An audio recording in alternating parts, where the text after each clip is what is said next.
Bangladesh West ইন্ডিজের বিপক্ষে প্রথম টেস্টটা 201 রানে হেরেছে অ্যান্টিগায়।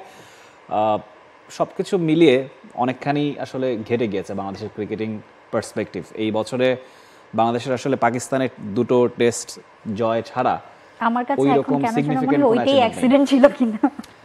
না, অবশ্যই আসলে সেই কন্ডিশনটা বাংলাদেশ অনেক হেল্প করেছিল এবং পাকিস্তানও আসলে পাকিস্তানের বোলিং লাইনআপ সবকিছু মিলে খুব একটা মানে ড্রাউজি পজিশনে তারা তখন ছিল।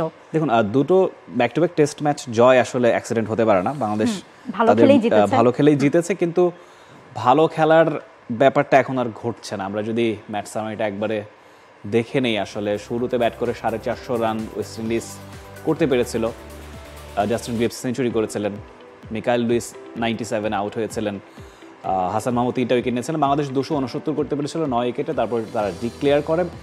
সেখানে জাকির আলী অনিকের 50 ছিল, মমিনুল হকের 50 ছিল। ওয়েস্ট ইন্ডিজ জবাবে খেলতে নেমে 152 অল আউট হয়ে যায়। তাসকিন আহমেদ চমৎকার বোলিং করে 6টা উইকেট তুলে নিয়েছিলেন।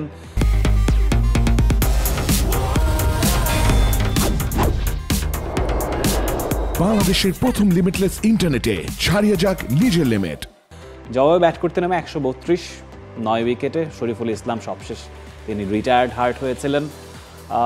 ওভারঅল এই ম্যাচটা বাংলাদেশ হেরেছে সেটা সমস্যা নয়, হারতেই পারে। ওয়েস্ট ইন্ডিজ তাদের নিজেদের মাটিতে অনেক স্ট্রং অপোনেন্ট, কিন্তু হারের ধরনটা যদি আমরা দেখি, টপ অর্ডার ব্যাটাররা আরও একবার ব্যর্থ এবং ইনফ্যাক্ট দুই ওপেনার জাকির হাসান এবং মাহমুদুল হাসান জয় সবশেষ 13 ইনিংসে তাদের 50 নেই। একজনের 1 বছর ধরে 50 নেই। ঠিক 1 বছর আগে 28 নভেম্বর নিউজিল্যান্ডের বিপক্ষে মাহমুদুল হাসান জয় 50 করেছিলেন, জাকির হাসান সবশেষ শ্রীলঙ্কা সিরিজে 50 করেছিলেন। এই যে টানা ব্যর্থতা, এবং আপনি যদি কোনো অল্টারনেটিভ খুঁজতে যান, সেটাও আমাদের হাতে এই মুহূর্তে নেই।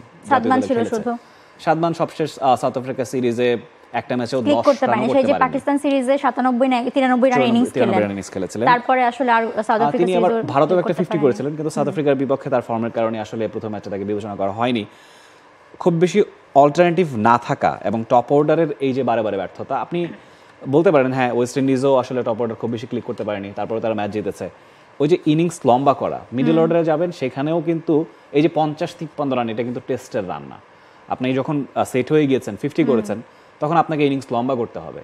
আমরা দেখেছি দীপুকে, তিনি বোধহয় 71টা বল খেলেছিলেন, 18 রান করেছেন। তার উচিত ছিল কিন্তু তখন সেট হয়ে গিয়ে ডেলিভার করা, সেই কাজটাও তিনি করতে পারছেন না। বলা যায় বাংলাদেশের ব্যাটিংটা এখন একেবারে কি বলবো, দুরারোগ্য ব্যাধিতে আক্রান্ত এরকম মনে হচ্ছে। দুরারোগ্য ব্যাধি মানে লাইক ক্যান্সার, মানে এটা বললেও ভুল হবে না যদি উপমা ব্যবহার করা হয়। আপনি মানে বলছিলেন যে বাংলাদেশের ব্যাটিংয়ের কথা, এটা কি নতুন কিছু? এটা তো আসলে নতুন কিছু না, আমরা প্রতিশোতে কথা বলি। ইভেন সিরিজ চলাকালীন শোগুলোতে আমরা একই কথা বলেছি। বাংলাদেশের ইভেন দেখেন মমিনুল হকের কথা যদি বলি, তিনি সবচেয়ে বেশি মানে এক্সপিরিয়েন্সড একজন ছিলেন এবং যাকে আমরা আসলে টেস্ট ম্যান হিসেবে জানি বাংলাদেশের জন্য। তার কিন্তু ক্রিজে থাকা এবং ক্লিক করাটা খুব বেশি দরকার ছিল, কারণ দল তো মিডল অর্ডারে তার উপরই ভরসাটা বেশি রাখবে, কারণ আমরা জানি আমাদের টপ অর্ডার কাজ করছে না। আমরা ঘুরিয়ে ফিরে অনেকভাবে অল্টার করে করে চেষ্টা করছি, কিন্তু কাজে দিচ্ছে না। মিডল অর্ডার থেকে মুশফিক নাই, শান্ত নাই, এরপর মমিনুল আর লিটনের দায়িত্ব ছিল সবচেয়ে বেশি। মমিনুল তাও 40 করেছিলেন, মমিনুল 50 করেছিলেন, 50 করে আউট হয়েছেন। এবং সেই 50 ইনিংসগুলোকে লাস্ট তার 7-8টা ইনিংসের মধ্যে ম্যাক্সিমামই 50-60 এরকম, কিন্তু সেগুলোকে যে বড় করে সেঞ্চুরিতে রূপান্তর এবং টেস্টে সেঞ্চুরিতে রূপান্তর করে সেটাকেও যে আরও 160-70-এ নিয়ে যাওয়া, সেগুলো কিন্তু একেবারেই পসিবল হচ্ছে না। আর মমিনুল হকের তো আমরা জানি যে কয়টা টেস্ট সেঞ্চুরি আছে, একটা মাত্র এই লাস্ট যে ইন্ডিয়ার সঙ্গে সিরিজে সেঞ্চুরি করলেন দেশের বাইরে, এছাড়া ঘরের মাটিতেই তার সবগুলো সেঞ্চুরি। তা বিদেশের মাটিতে কেন আসলে মানিয়ে নিতে তিনি পারছেন না, কেন ক্লিক করছেন, এটাও বড় একটা প্রশ্ন। ব্যাটিং নিয়ে তো বড় প্রশ্ন রয়েছে। এছাড়া আরও যে বড় প্রশ্নগুলো এই সিরিজে উঠে এসেছে, যে বাংলাদেশ এই অবস্থায় থেকে দুবার কেন ডিক্লেয়ার করে দিল।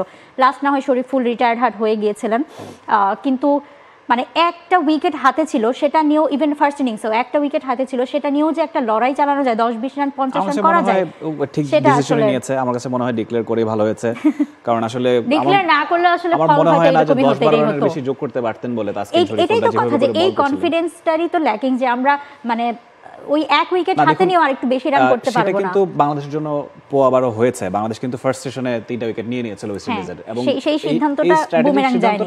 আমি ওয়েলকাম জানাই। মেহেদী মিরাজ এবং 332 রানের যে টার্গেট ছিল, ডিসেন্ট টার্গেট ছিল টেস্টের জন্য বাংলাদেশের, কিন্তু it was tough but it was not impossible. Exactly Bangladesh যদি তাদের সহজাত খেলাটা এখন খেলতে আসলে পারতো বাংলাদেশের জন্য রেকর্ড করে জিততে হতো, মানে লাস্ট বাংলাদেশ তো মানে ফোর্থ ইনিংসে এত রান করে আসলে যে তার ইয়াটা নাই, রেকর্ডটা নাই। সো আসলে বাংলাদেশের জন্য ব্যাড লাগে। এখন কথা হচ্ছে দ্বিতীয় টেস্টে কি হবে। দ্বিতীয় টেস্টে যদি আপনি স্কোয়াডে বদল আনতে চান, হয়তো বা সেই আবার সাদমানকে নিয়ে আসতে হতে পারে টপ অর্ডারে।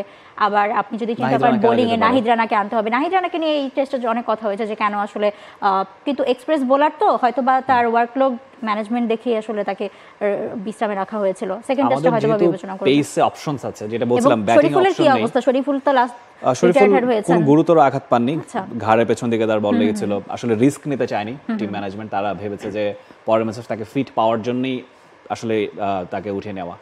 ইন্টারেস্টিংলি আপনি যেটা বলছিলেন নাহিদ রানাকে কেন দরকার, জ্যামাইকার যে উইকেটে খেলা হবে সেভেনে পার্ক, সেখানে যথেষ্ট ফ্ল্যাট উইকেট, আরও অনেক বেশি বাউন্স ধরে অ্যান্টিগার চেয়ে। সো ডেফিনেটলি আমার কাছে মনে হয় এরকম 150+ কিলোমিটার পার আওয়ার স্পিডে বল করতে পারেন এমন বলার আমার মনে হয় ভীতির সঞ্চার করবে। এবং অ্যান্টিগা তো আসলে মানে জয় অধরাই রয়ে গেল। আজ পর্যন্ত অ্যান্টিগা আসলে বাংলাদেশের জেতা হলো না, দেখা যাক জ্যামাইকায় কি হয়। For more updates, subscribe to our YouTube channel and click on the bell icon. Follow us on Facebook and Instagram. Download T-Sports app to enjoy exciting games and highlights. Visit tsports.com.